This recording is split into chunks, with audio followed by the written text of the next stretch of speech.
Le RHDP, le Rassemblement des Oufouettistes pour la démocratie et la paix, serait-il au bord de l'implosion?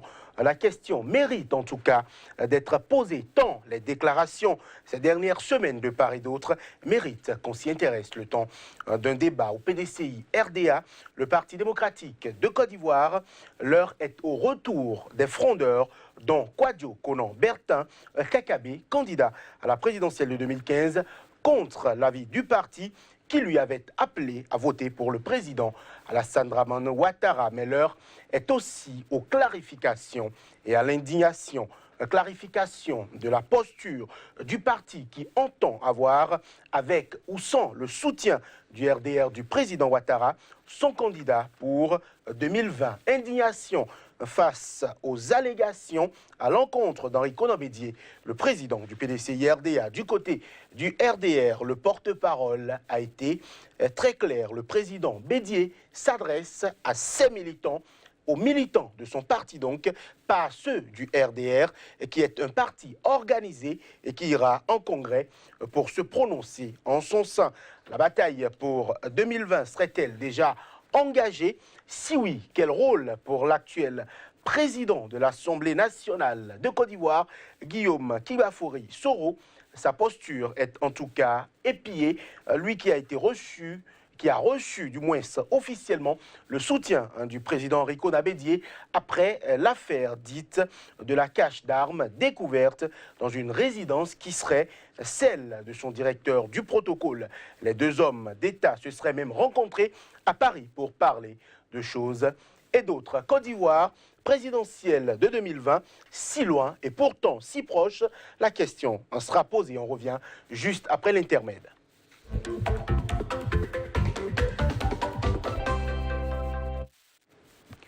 Et pour en parler sur ce plateau, d'abord, Maître Alain Ornla, bonjour. Bonjour, Joanne. Vous êtes avocat au barreau de Cotonou, c'est au Bénin. Face à vous, coach Patrick Armand-Pouillon, bonjour. Bonjour. Coach en politique de développement et gestion de crise. Vos analyses nous seront du moins très très importantes au cours de cette émission. Messieurs, y a-t-il des raisons qui expliquent le fait que le combat politique en vue de l'alternance en 2020 soit en train de se jouer si tôt, Maître Alain Ornla? Ce n'est pas de si tôt. Ce combat a été engagé dès 2010, dès l'élection du président Alassane Ouattara, où les positions, et en particulier celle du président Henri Konan Bédié, étaient déjà très claires. Notre soutien à M. Alassane Ouattara, qui fut combattu par lui sous sa présidence, en vue d'un retour d'ascenseur à l'issue de ces deux mandats. Donc ce n'est pas d'aujourd'hui que la chose a été planifiée. Il y a tout simplement un peu de turbulence à l'échéance, puisque l'on sait que le président Ouattara, en tout cas c'est ce qui se dit, n'a pas l'intention de briguer un autre mandat, c'est ce qui se dit, et donc les appétits sont un peu décoincés, et il y a cette turbulence, ces agitations qui, de mon point de vue, ne remettent pas en cause les accords pris par deux grands hommes d'État. Coach Patrick Armand-Pouillon, est-ce que ce n'est pas trop tôt? Le président Alassane Ouattara vient à peine de consommer 1 an et demi environ de son second et dernier mandat. Il l'a promis. Aujourd'hui, on est déjà en train de jouer l'après. Il y a la bataille déjà à sa succession qui semble très féroce. Est-ce que ce n'est pas trop tôt? Au fait, vous savez, sur ces mêmes plateaux, j'avais dit dans le temps qu'il est dangereux quand un chef d'État annonce qu'il ne sera pas candidat. C'est vrai qu'en Afrique, on met tellement la pression au chef de l'État pour rassurer. Or, en rassurant la population, il lance très tôt la bataille de succession dans son camp. Alors que parfois, en gardant le suspense, ça fait qu'il y a un peu de discipline dans le groupe jusqu'au dernier moment. Alassane Ouattara ayant montré carrément qu'il a envie même de ne pas terminer son mandat, qu'il est fatigué avec toutes ces crises, ces embêtements, vous savez, ce n'est pas un gars à gérer des mutineries, ce n'est pas un gars, vraiment, ces trucs-là, ce n'est pas son genre. Donc, vraiment, je crois qu'il a fait une erreur stratégique en affichant clairement qu'il ne sera pas candidat aux prochaines élections. C'est vrai que, bon, les sociétés civiles africaines, eux, ils veulent qu'on dise, mais ils sont en train de voir les conséquences. La deuxième chose que je vous ai dit, c'est que tout ça là arrive pourquoi? Parce qu'il n'y a pas d'opposition. S'il y avait une opposition qui menaçait, ils allaient se mettre ensemble pour faire face à l'opposition. Mais comme ils savent que l'opposition ne pèse rien, ne gagnera aucune élection et tout ça, ça fait que ça crée un peu de pagaille à la maison. Moi, je suis à la place du président Ouattara, j'aiderais l'opposition à se donner un peu de muscle pour leur faire peur, afin que tout le monde revienne, pour que nous puissions parler d'une seule voix. Parce que la pagaille actuelle n'est pas bonne pour un pays qui, pendant 5 ans, a fait décoller son économie et qui vraiment se retrouve à gérer des situations qui risquent de mettre le décollage économique en difficulté, l'émergence et tout ça en difficulté. Voilà, alors, Maître Alain Roula, la réaction du PDCI, est-ce que c'est la résultante d'un coup reçu ou d'un coup à venir? Ni l'un ni l'autre. Je pense qu'il est tout à fait normal que le PDCI rappelle les engagements qui ont été pris en contrepartie des concessions qui ont été faites. Il faut interroger l'histoire. Vous savez que c'est sous le président Bédié que s'est posée la question fatidique de l'ivoirité. Vous vous souvenez de la rivalité et de la guerre fratricide qu'il y a eu pour la succession du président Houphouët-Boigny entre le président Ouattara, naguère Premier ministre de Côte d'Ivoire, et le président Bédié qui a plus ou moins été congédié. Alors, si le Baoulé, le Baobab, consent à ce que le président Ouattara, naguère vomi, devienne président, lui apporte son soutien, c'est forcément en contrepartie d'une attente et d'une concession en retour qui, selon toute vraisemblance, a été accordée. Tout le soutien de tout le PDCI pour l'élection du président Ouattara en 2010 puis en 2015, contre un retour d'ascenseur en 2020. Et c'est les engagements qui sont diplomatiquement rappelés, qui sont constamment rappelés, afin que nul n'en ignore. Donc, ce qui peut faire et donner l'impression d'une cacophonie, c'est les trublions du RDR, c'est un parti aujourd'hui assis, qui n'aurait pas pu gouverner sans le concours du PDCI et qui ont besoin de se démarquer, d'afficher leurs ambitions, d'être un peu désordonnés, comme il y a eu un peu de désordre au sein du PDCI, dont l'un des transfuges a été candidat. Donc c'est des turbulences et je n'ai rien vu, rien perçu dans le discours du RDR qui remette en cause véritablement cette entente cordiale, ces accords. Donc il y a beaucoup d'agitation, mais je ne pense pas qu'il y ait de quoi faire céder le mur de cet accord historique. Patrick Arman-Pouillon, votre avis? Oui, je crois que je suis très content de voir que Maître Ogoula fait confiance aujourd'hui à Alassane Ouattara pour tenir son engagement, parce qu'il ne l'aimait pas trop. Donc je suis déjà très content de voir qu'il lui fait confiance. Mais c'est pour dire qu'effectivement, c'est un homme d'État, c'est un homme... Et puis, je voudrais aussi dire rapidement que, vous voyez, les gens n'étaient pas d'accord avec cet accord au niveau du PDCI. Ils ont démissionné, ils ont été candidats, ils ont été ridicules. Et je crois que ceux qui vont s'entêter cette fois-ci à ne pas obéir à Alassane Ouattara et dire qu'ils vont être candidats contre le candidat qui sera désigné par ces deux hommes d'État va se retrouver aussi ridiculisé. Je crois que on n'est plus à cette étape. Je crois que l'agitation a commencé parce que la réforme constitutionnelle a positionné déjà le candidat pour 2020. Et donc, c'est ça qui fait que les agitations au niveau du RDR ont commencé. Puisque quand vous prenez le vice-président de la Côte d'Ivoire aujourd'hui, il est non seulement un protégé de Bédié, un protégé de Ouattara, indépendamment des affaires de partis politiques. Donc ça fait que les gens ont vu déjà venir le candidat. Donc pourquoi ne pas faire un peu d'agitation pour voir si ça va changer un peu les donnes, si ça va changer un peu ceci et tout ça. Mais je crois que tel que la réforme constitutionnelle a été faite, ça a été fait pour qu'on puisse éviter justement cette pagaille en positionnant déjà un vice-président. Mais je crois que ça a plutôt activé cette pagaille-là. Alors, messieurs, Henri Konan-Bédié affirme qu'en 2020, le candidat du RHDP sera issu de son parti, mais au RDR, Patrick Arman-Pouillon, on ne l'entend pas forcément de cette oreille. Non, c'est pas que Maître a dit, c'est-à-dire que c'est pas qu'ils ne l'entendent pas. Ils veulent faire des tentatives pour voir si les lignes vont bouger. L'autre chose, c'est-à-dire pourquoi Guillaume Soro, de deuxième personnalité de l'État ou troisième personnalité, est passé à quatrième personnalité de l'État. n'oubliez pas qu'il y a une situation au Burkina où il y a un mandat d'arrêt contre Guillaume Soro et que dans les négociations diplomatiques, le Burkina a dit nous confions le soin à la Côte d'Ivoire de régler le problème Guillaume Soro. Et donc, ce qui a été obtenu dans les négociations, c'est de le déclasser de ce rang-là à 4e personnalité de l'État pour qu'au moins le Burkina ait quand même l'impression qu'il y a une sanction et tout ça. Maintenant, Guillaume Soro, que vous connaissez très bien, le plus grand stratège politique de la Côte d'Ivoire, a compris qu'il est possible de tenter de faire bouger les lignes. Et c'est ce qu'il est en train de faire. Et vous savez que, comment on appelle, Bédié étant très rusé, il a compris que c'est avec lui qu'il faut négocier. Donc bref, c'est pour dire que nous sommes dans une logique où ça ne doit pas poser problème par rapport au respect de la parole donnée par Alassane Ouattara. Seulement, c'est en train de perturber la quiétude des populations, c'est en train de créer la peur au niveau des investisseurs, et c'est à ce niveau qu'il y a un peu de problème. Que faire aujourd'hui, Maître Alain Oruna? Je crois que les choses se déroulent bien. Les lignes ne bougent pas et ne bougeront pas. Tant qu'il n'y aura pas une remise en cause formelle des grands dirigeants de ce pays, la Côte d'Ivoire, où on compare le président Henri Konan Bédié, on l'appelle le président du conseil d'administration, donc qui fait preuve de sagesse et qui fait preuve de tact et de rassemblement autour du candidat du PDCI. Le président Bédié parle avec tout le monde. Il est en contact permanent avec le président Ouattara, qui le consulte régulièrement, semble-t-il, et donc il a des poulains dans tous les camps. Il dit que le prochain candidat sera issu des rangs du PDCI. Je me répète, au risque de le faire, au risque de me répéter, c'est tout simplement pour dire qu'il y a des lignes qui ont déjà été tracées et que la parole donnée, la parole exécutée par un camp doit l'être par l'autre.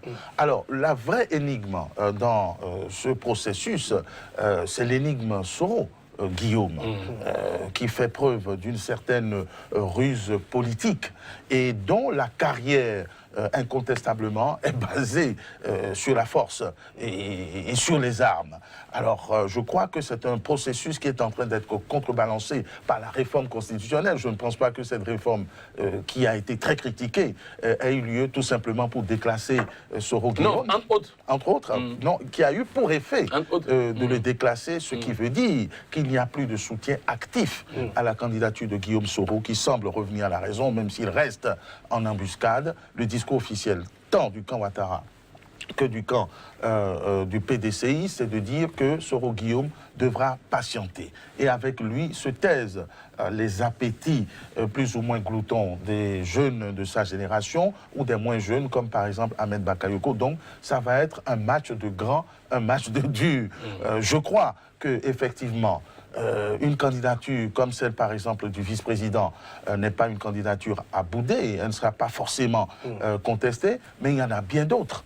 Et le moment venu, moi je suis persuadé qu'il y aura une candidature commune entre le RDR et le PDCI, ou à défaut entre le président Ouattara et le président Henri Konan Bédié, et que cette candidature sera difficile à battre, sauf si la Côte d'Ivoire replonge dans ses affres d'hier ou d'avant-hier. Ce que personne ne souhaite. C'est en tout cas suite à l'appel de Daoukro que des personnalités telles que Kakabe, Kwadio Konan-Bertin ont été exclus du parti. Il a effectué son retour au sein de sa famille politique. Nous allons suivre un extrait de ses raisons au micro de notre correspondant à Abidjan. Depuis le dernier congrès ordinaire du PDCI en 2013, je n'ai plus remis le pied ici. Et vous savez tous les raisons. Je suis militant, je suis homme politique. Et j'ai toujours pensé, moi, qu'en politique, l'élection présidentielle, c'est la mère de toutes les batailles.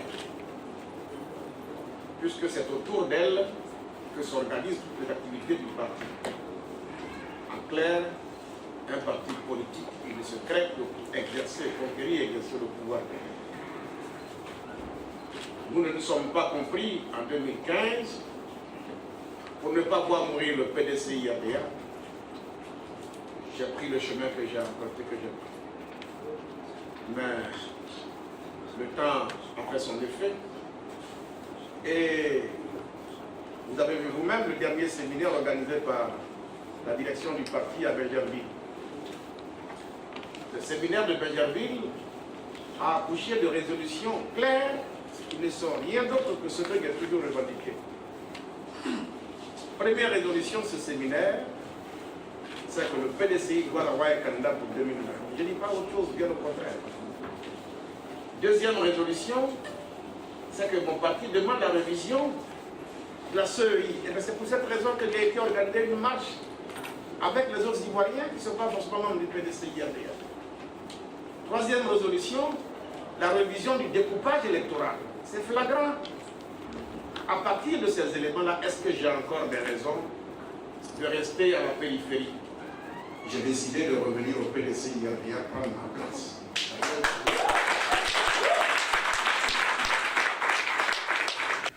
Coach Patrick Amampouyon, votre réaction? Au fait, je voudrais déjà saluer un grand homme, le président Bédié, qui a su renvoyer quand il faut renvoyer et qui a accepté le retour parce qu'il faut faire le rassemblement. Je voudrais faire un parallèle rapidement. Vous voyez, aujourd'hui, le Parti socialiste est en miettes en France. Tout simplement parce qu'à un moment donné, le gouvernement n'a pas renvoyé les frondeurs du parti. C'est aussi simple que ça. Lorsque vous vous retrouvez avec des fraudeurs, parce que vous voyez, on n'a pas envoyé les fraudeurs, finalement les fraudeurs deviennent candidats du parti au primaire, font une campagne de fraudeurs et enterrent le parti et démissionnent maintenant pour dire qu'ils vont créer leur mouvement. Donc, politiquement, lorsque vous sentez que quelqu'un ne veut pas respecter la ligne de conduite, mettez-le dehors.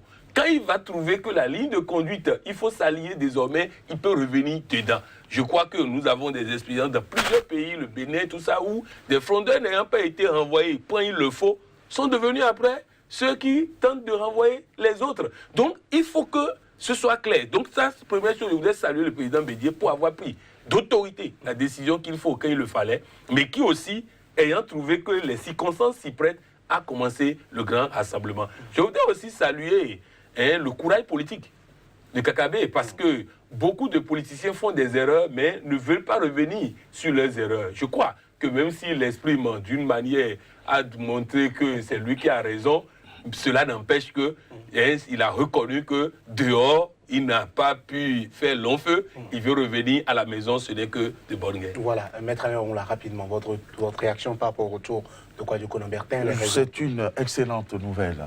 Il faut la saluer.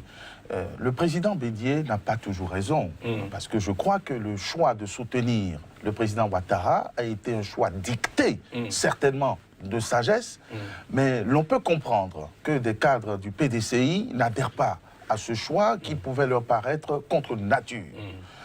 Kakabé a fait son aventure, il a vu ce qu'il pesait, et ce n'est pas un échec, puisqu'il revient avec un cursus. Il a déjà été candidat, et il a donc des arguments pour disputer l'investiture du PDCI.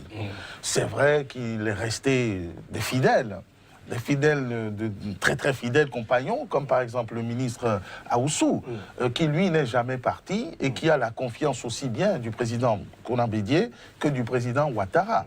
Donc ça s'appelle tout simplement la compétition, ça s'appelle la discussion, ça s'appelle le débat. Ça s'appelle la remise en cause avant le rassemblement. Ce qui est certain, c'est qu'on a compris que le PDCI doit compter comme il a toujours compté, et que toutes les énergies doivent se rassembler, doivent être fédérées au sein de ce parti pour emporter l'adhésion du peuple ivoirien qui reste souverain et qui décidera, lui, en fonction des projets de société qui lui seront soumis, je l'espère. Alors, messieurs, on a aussi remarqué un rapprochement entre le président de l'Assemblée nationale de Côte d'Ivoire, Guillaume Kibafori Soro, et le président Bédié. Les deux hommes n'étaient pas opposés, mais on sent quand même un réchauffement des relations ces dernières semaines. Qu'est-ce que cela cache, Patrick Amampouyon? Je crois que c'est une bonne chose, seulement que ce n'est pas ça qui était le problème. L'autorité du président Bédié n'a jamais été remise en cause. L'autorité du président Ouattara n'a jamais été remise en cause. Je crois que ce qui est en train d'être remis en cause, c'est l'autorité du candidat pour 2020. Alors, c'est ce candidat-là qu'il faut pousser un peu à l'avant pour aller vers les chapelles et échanger avec les chapelles. Parce que C'est-à-dire que, regardez par exemple, vous voyez, quand l'autre était Premier ministre, l'actuel vice-président, Carlos Decamps, il était Premier ministre, il a viré tous les ministres de Guillaume Soro. Il a viré tous les ministres proches de Guillaume Soro. Donc, c'est des choses qu'il faut régler. Donc, c'est pour dire qu'on n'est pas dans la recherche de légitimité du président Bédié, du président Ouattara, mais plutôt, il faut afficher le candidat et il faut donner la main au candidat pour commencer par rencontrer les chapelles. Maintenant, par rapport à Kakabe, je voudrais dire simplement que Kakabe, la lecture de Maître, c'est comme si Kakabe a pris l'initiative de revenir lui-même et que les autres ont été acceptés malgré eux. Non, Kakabe ne peut pas être le candidat du PDCI pour les prochaines élections. Pour avoir contre, c'est-à-dire pour s'être opposé au roi, à Jupiter, qu'on ne s'oppose pas à Bédié pour revenir après comme candidat du parti. La majorité des membres ne seraient pas d'accord. Donc, il ne vient pas, il va essayer de concourir comme d'habitude, mais je crois que ça ne peut pas se jouer à ce niveau-là. Alors, Maître Alain Orla, un de vos candidats potentiels a été battu en bref par coach Patrick Amopoyon. On sait que le président Henri Konan Bédié a dit de Soro qu'il est son protégé. Est-ce que c'est un soutien important au vu des difficultés que traverse ou que pourrait traverser le président de l'Assemblée Côte d'Ivoire? Évidemment que c'est un soutien de taille, puisque de telles déclarations publiques dans la presse ne sont pas anodines. Et il faut savoir qu'il y a eu une vive tension entre le président Ouattara et M. Soro Guillaume, qui n'a pas été ouvertement tensée, mais il y a de fortes suspicions qui pèsent sur lui. Je crois que le président Bédié a joué un rôle considérable dans cet apaisement. Et il est dans son rôle de rassemblement. Il est évident que Soro Guillaume compte. Au moins comme trublion. Et il vaut mieux, selon ce que je vois développé dans la stratégie du président Bédié, il vaut mieux l'avoir sous contrôle pour soi que contre soi, parce qu'il a la gâchette facile tout de même. Donc le président Bédié a besoin de s'aliéner son soutien, sa tranquillité, afin que le projet mûri et oudi de longue date puisse se passer. Il y a eu quelques déclarations auparavant, avant que le président Bédié ne se déclare son protecteur. Il avait bien dit que Soro Guillaume est jeune et qu'il ne pensait pas à 2020. On a un peu devancé les faits. On parle de confidence où le président Ouattara lui-même aurait promis, mais est-ce que cependant, il avait différé ses promesses dans le temps. Bref, Soro Guillaume doit être sous contrôle et il ne faut pas l'effrayer, il ne faut pas le chasser. Je crois que c'est une stratégie politique qui contraste évidemment avec le souci de transparence et d'équité, qui aurait commandé que tout au moins les nombreuses affaires dans lesquelles Soro Guillaume est impliqué soient élucidées. Et j'en profite pour rectifier. Je ne suis pas contre le président Ouattara. On ne peut pas être contre un grand chef d'État, ça c'est sûr. Mais je ne partage pas les conditions et la légitimité des conditions dans lesquelles le président Ouattara est venu au pouvoir. Je veux dire, ça a été la rage. Ça a été la rage, ça a été dans le sang. Ça a été après une guerre, ça a été dans un forcing, voilà. Et il n'y a pas eu de ligne de démarcation très claire entre les criminels et tous les criminels et la prise de pouvoir. Bon, donc c'est une ambiguïté où vous m'enseignerez que c'est la politique et en politique, l'essentiel c'est de parvenir au pouvoir. Ceci étant, bon, il a eu ce qu'il voulait, il s'en lasse un tout petit peu. Ce qui compte, c'est l'avenir de la Côte d'Ivoire, parce que je le dis toujours, si la Côte d'Ivoire va bien, nous allons tous bien.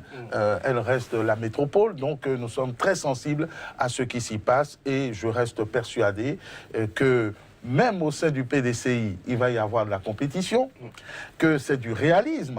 Je ne dis pas forcément que Kakabe devra l'emporter, parce que moi j'ai mon cœur qui bat pour d'autres candidats, et je ne parle pas au pluriel, voyez-vous, et un candidat qui a un parcours plus constant, plus linéaire, plus consensuel, et je crois que c'est certainement en faveur de celui-là, si les données ne changent pas, que le PDCI devra se rassembler. Voilà, coach Patrick Amopoyon, que gagnerait Guillaume Soro à soutenir le candidat du PDCI? Ah oui, un accord en béton comme ce que le PDCI a eu. C'est-à-dire un accord... Pour la prochaine. Oui, pour la prochaine.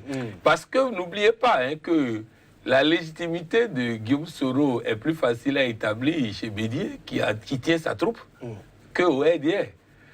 Donc, si, au lieu de retourner l'ascenseur simplement au RDR, le président Bédié s'engage à retourner l'ascenseur à Guillaume Soro, là, c'est beaucoup plus chaud là. Et puis, par rapport à ce que Maître est en train de dire, vous savez, le vrai problème d'Alassane Ouattara a été de ne jamais avoir eu les coudées franches pour travailler. Et vous voyez, là, il a voulu simplement mettre un peu d'ordre dans la maison et il commence pas à avoir encore des mutineries, il commence pas à avoir ceci. Parce que sur les sujets régaliens, c'est pas son domaine. Les sujets de défense, de sécurité et autres, c'est pas son domaine. Et c'est ça, la faiblesse du président Ouattara qui fait que finalement, il commence pas à se fatiguer parce qu'il a attendu 5 ans. Il a accepté des conneries pendant 5 ans. Et après 5 ans maintenant, il veut mettre de l'ordre et les mêmes conneries qu'on lui avait dit que ça risque d'arriver répètent encore aujourd'hui. Donc souvent, les gens ne l'ont pas compris, mais il était obligé à un moment donné de laisser faire un certain nombre de choses pour quand même garantir le régime. Parce que vous voyez là maintenant, les choses commencent pas à se calmer parce que Bédia a commencé la politique. Mais si ça ne dépendait que de Ouattara, les choses ne vont pas se calmer parce que lui veut voir clair dans comment se fait-il que des armes rentrent dans le pays. Il n'est pas au courant. Comment se fait-il qu'il y a des mutineries? Le ministère de la Défense n'est pas au courant. Donc lui voulait voir clair dans tout ça. Mais Bédia a compris que en voulant voir clair dans tout ça, on est parti encore pour des rébellions, on est parti pour ceci. Lui joue à l'apaisement. Donc je crois qu'il faut comprendre que il faut finalement que vraiment ces deux hommes qui ont toujours concilié leadership politique et capacité technique puissent concilier encore les deux pour sortir la Côte d'Ivoire de la situation dans laquelle elle se trouve aujourd'hui. Messieurs, quel candidat pour le PDCI en 2020? Maître Alain Ronlard, on sait que vous n'êtes pas forcément dans le secret des dieux, mais il se murmure qu'il y a des noms, notamment un ancien Premier ministre qui aujourd'hui est ministre dans le gouvernement. Il y a Kwadjoko Lamberté aussi, qui, quoi qu'on dise, sera probablement dans les starting blocks. Quel candidat, selon vous? Écoutez, en politique, il n'y a pas de certitude. Et vous ne pouvez pas marquer votre préférence pour l'un ou l'autre des candidats sans prendre le risque de vous faire des inimitiés par-ci, par-là. Mais je suis un homme de cœur, je suis très franc. Je crois que j'appuierai très volontiers le ministre Aoussou, qui est un grand frère, un papa, et qui a fait ses preuves, puisqu'il a été Premier ministre. Il a été pendant longtemps garde des Sceaux, vous voyez les affinités, il est avocat, il est resté fidèle au président Bédié, il est remarqué et travaille avec le président Ouattara en tant que ministre d'État, chargé du dialogue politique.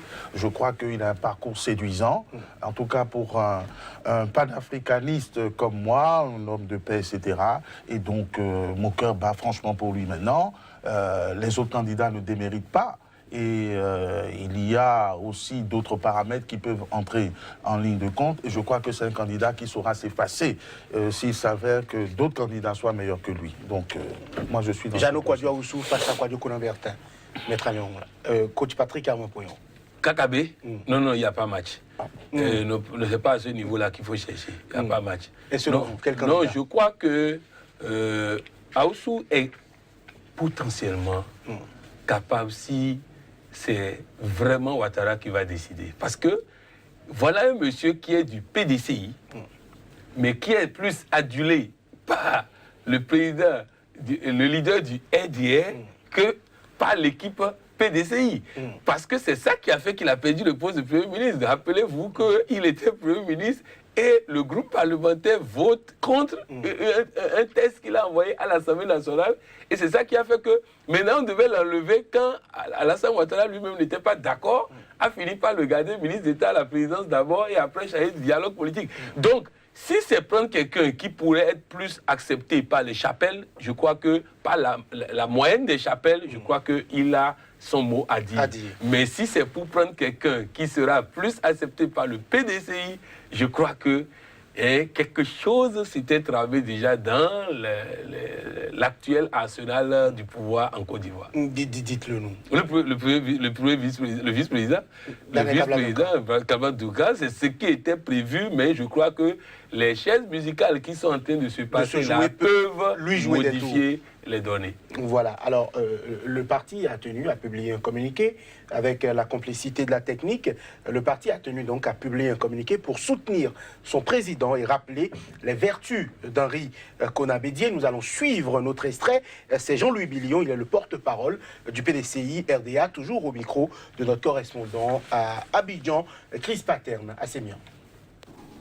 La Côte d'Ivoire vit depuis le début de l'année 2017 une série de mutineries qui ont sérieusement mis à mal le climat sécuritaire et social de notre pays.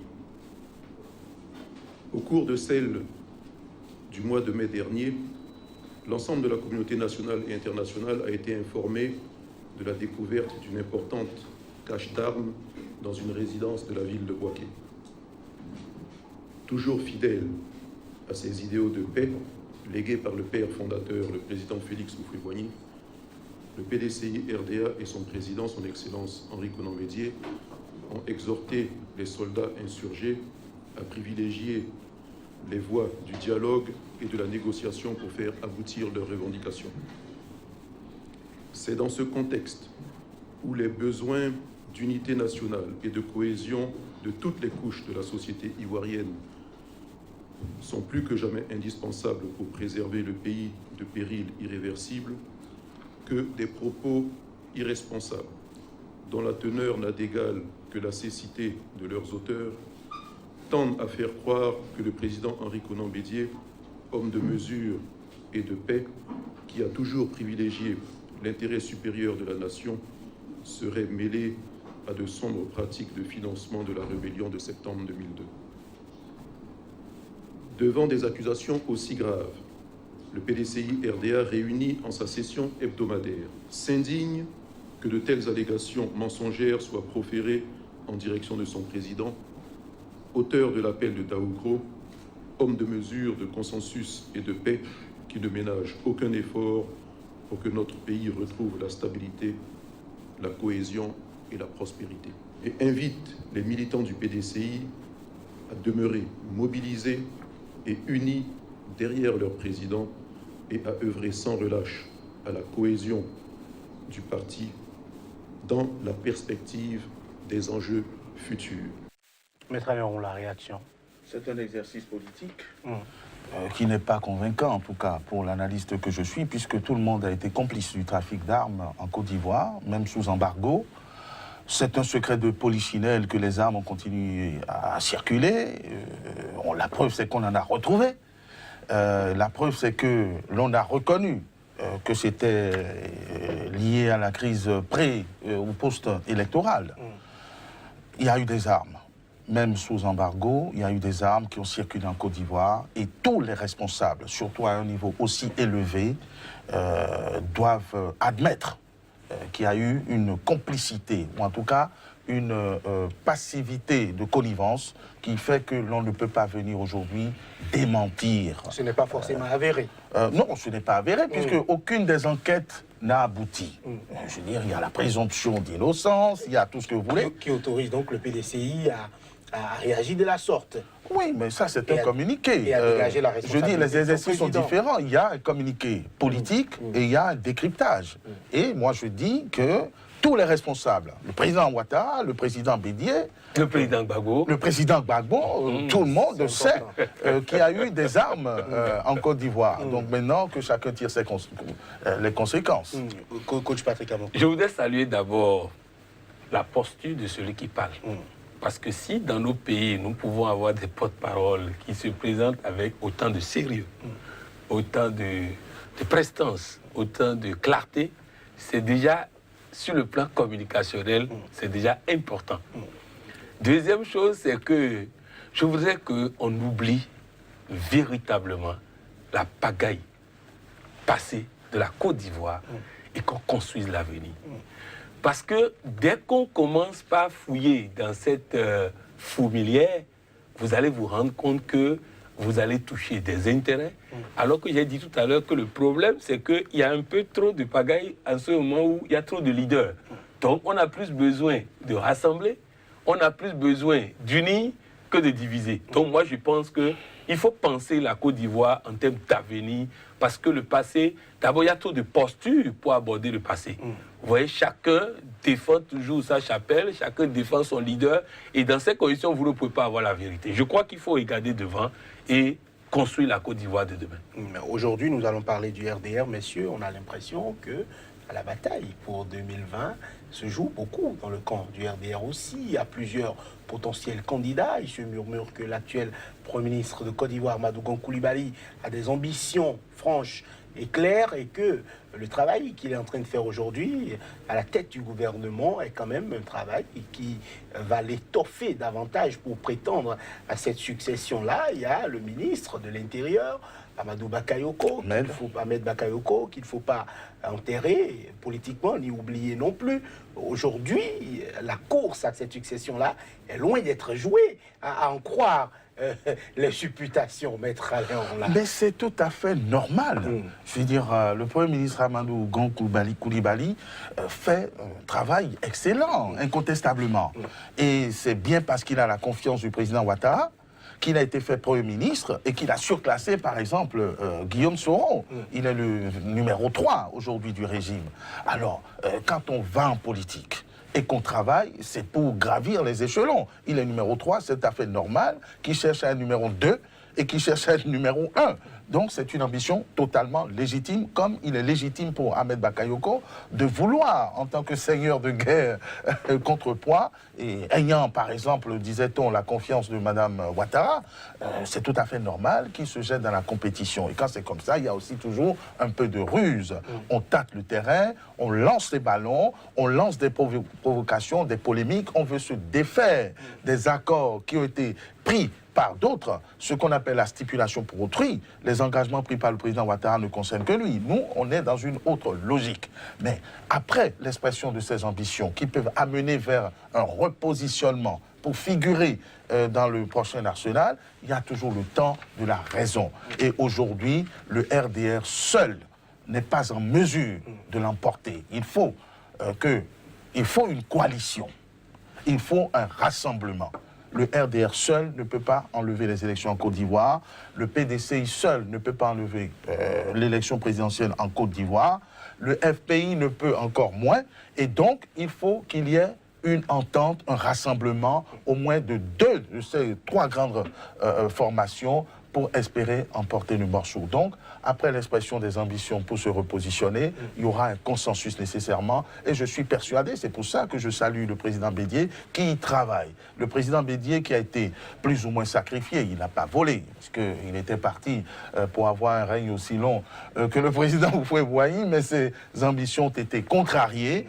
Ben, il s'est retiré et il a recomposé. Donc, je crois que la légitimité du Sphinx doit l'emporter sur les ambitions tout à fait normales exprimées par la jeune garde dont je comprends, puisque je partage le même tempérament. Alors, Patrick Armand-Pouillon, rapidement, est-ce qu'aujourd'hui, ces ambitions-là ne vont quand même pas supplanter l'accord qui était entendu? Est-ce qu'il n'y a pas des risques? Parce que, quoi qu'on dise, aujourd'hui, nous parlons de personnalités qui sont ministres d'État, Premier ministre, qui exercent le pouvoir et qui font preuve de leur compétence aux côtés du président. Non, je crois que le juriste Ogunla est devenu un grand stratège. Il a tout dit. C'est-à-dire qu'il y aura des agitations pour se repositionner après les élections. C'est-à-dire que si tu restes là, dis les accords, tu croises les bras, tu risques de ne même pas être ministre. Ah, parce que si celui qui devient président ne t'aime pas, il te vide comme ministre. Alors que ce n'est pas nécessairement pour être le candidat, mais en montrant les muscles, ça peut permettre des repositionnements, qui sera Premier ministre après, qui sera vice-président après, qui sera ceci. Parce que n'oubliez pas que les rencontres avec Guillaume Soro sont en train d'aller vers un accord qui va permettre à Guillaume Soro de venir après. Or, Bakayoko se disait quand le tour du RDR va venir, ça doit être moi. Donc parfois, c'est même pas par rapport à 2020 que ça se fait. Ça se joue à 2025. Ça se joue à 2025. 2030. Donc il faut comprendre. Seulement, c'est que le peuple n'étant pas politiquement mûr, il prend tout ça comme une pagaille. il perd espoir en son pays, il crée des rébellions, il crée ceci, mais c'est des choses qui se négocient et qui vont se mettre dans l'ordre pour que nous puissions avoir un pays de paix. Voilà, messieurs, je vais prendre vos avis aussi sur le retrait définitif de l'ONUCI. L'opération de l'ONU en Côte d'Ivoire, Maître Alain-Là, c'est terminé. Après 13 ans, si je ne m'abuse, votre ressentiment. Bah écoutez, c'est un soulagement puisque je ne fais pas partie de ceux qui ont forcément apprécié la présence de forces étrangères, même si elles sont internationales, en terre hospitalière mais souveraine de Côte d'Ivoire. Ce n'est pas à moi d'aller à contre-courant en disant qu'ils n'y ont pas mis plus de pagaille que d'ordre. Il y a une crise qui a justifié cette présence. Ben, je crois qu'aujourd'hui, c'est une bonne nouvelle que cette force s'en aille et qu'elle ne revienne plus jamais en Côte d'Ivoire, que rien ne permette qu'une telle force puisse encore revenir en Côte d'Ivoire afin que le décollage amorcé soit pérenne. Patrick Amampoyo. Je voulais simplement qu'on ne dépense pas des milliards pour mettre des forces dans des camps et qui ne combattent pas. Et je crois que c'est ce que nous avons avec la MINUSMA au Mali, avec plusieurs forces qui sont MONUSCO en RD Congo. Voilà, qui sont là, mais qui ne combattent pas. Ils n'ont pas l'ordre de combattre. Donc moi, je dis, à quoi ça sert d'avoir... Alors que vous voyez en Côte d'Ivoire, la Côte d'Ivoire des forces d'élite aujourd'hui qui combattent, et la MINUSMA, là, ça coûte des milliards et on ne combat pas. Alors qu'il y a des situations où il faut combattre. Donc moi, je crois qu'à partir de cet instant, il faut alléger ces forces et renforcer les forces d'élite des différents pays afin qu'ils puissent... C'est vrai qu'on ne peut pas faire totalement confiance à nos armées un peu fragiles dans certains pays. Justement. Et je voudrais, en parenthèse, dire rapidement que la situation de l'armée de la Côte d'Ivoire est liée à la stratégie Houphouët, qui ne voulait pas avoir une armée ivoirienne, qui préférait, avec son tunnel en bas pour aller à l'ambassade de France à tout moment, qui préférait compter sur l'armée française que de former une armée qui puisse pouvoir se retourner contre lui. Et donc, nous avons toujours ce problème de restructuration, reformatage de l'armée. Mais comme ceux qui doivent faire ce reformatage sont ceux que les maîtres Oula veulent voir en prison, finalement, on ne sait plus comment on va reformer cette armée-là, puisque les Ouattao et autres là, bon, eux veulent les voir en prison, alors que c'est eux qui sont en train de diriger maintenant ces armées-là. Donc, bref, il faut vraiment, et j'espère que véritablement le prochain président de la Côte d'Ivoire sera au moins compétent sur le plan militaire pour que nous n'ayons plus un président totalement technocrate et qui n'a pas grand-chose à faire sur le plan militaire. Voilà, alors, messieurs, donc, le mandat de la Commission nationale de réconciliation s'est aussi achevé. Je vais requérir d'abord l'avis de coach Patrick Amampoyo, votre avis sur le travail de cette commission. Il n'y a rien. Il n'y a rien. C'est-à-dire qu'une administration de l'État pouvaient faire ce qu'ils ont fait. S'il s'agit de recenser, de faire ceci, tout ça là. Mais quand on dit réconciliation, c'est un bien gros mot.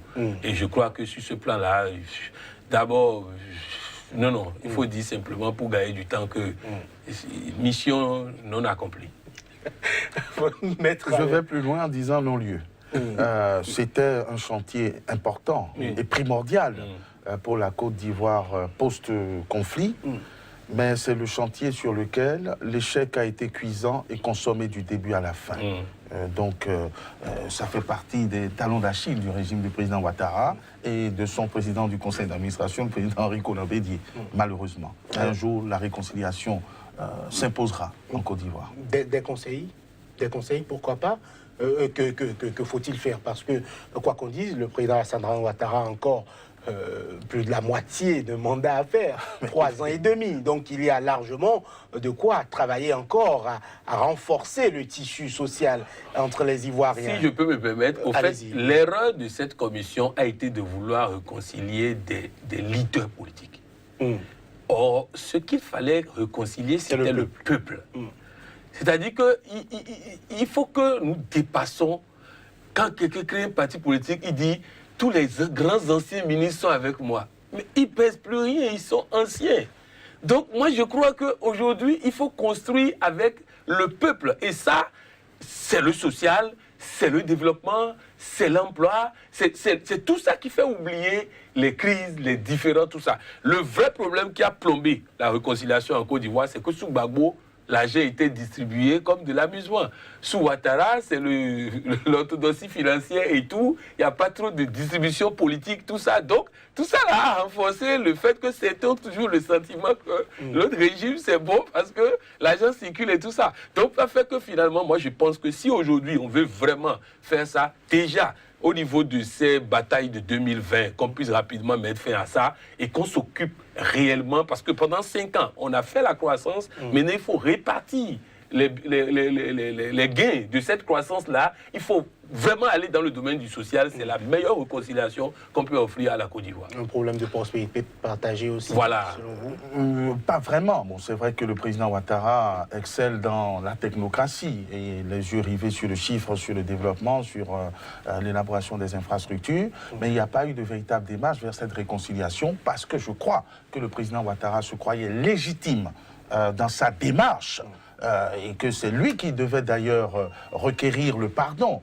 Le traitement qui a été fait au président Gbagbo et à son équipe, qui est un traitement certainement mérité, mais était inéquitable. On n'a pas jugé dans tous les camps, on n'a pas réconcilié les populations, on ne s'est pas, de mon point de vue, beaucoup préoccupé du sort des nombreuses victimes dont sont responsables les deux camps. Elles ont été recensées, la Commission nationale pour la réconciliation et l'indemnisation des victimes des crises en Côte d'Ivoire, qu'on arrive à recenser, tenez-vous bien, 316 954 victimes des crises survenues dans le pays en 1990 et 2011. Ce qui est sûr, la paix, c'est un éternel recommencement, puisque les difficultés traversées par le peuple ivoirien sont des difficultés de plusieurs années. Il faudra continuer et travailler d'arrache-pied à pacifier davantage ce pays. Merci d'avoir été dans notre éther sur ce plateau. Patrick Armand-Poyon, coach en politique de développement et gestion de crise. Face à lui, maître Alain Ormla, avocat au barreau de Cotonou au Bénin. Merci de nous avoir suivis. À très bientôt sur SICA.